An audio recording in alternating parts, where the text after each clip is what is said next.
अनिलराव पवार.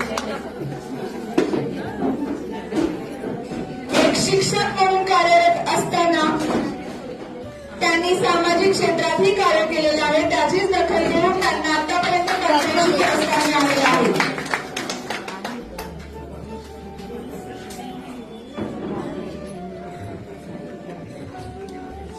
यानंतरचं नाव आहे शोभादेवी कृष्णराव पवार.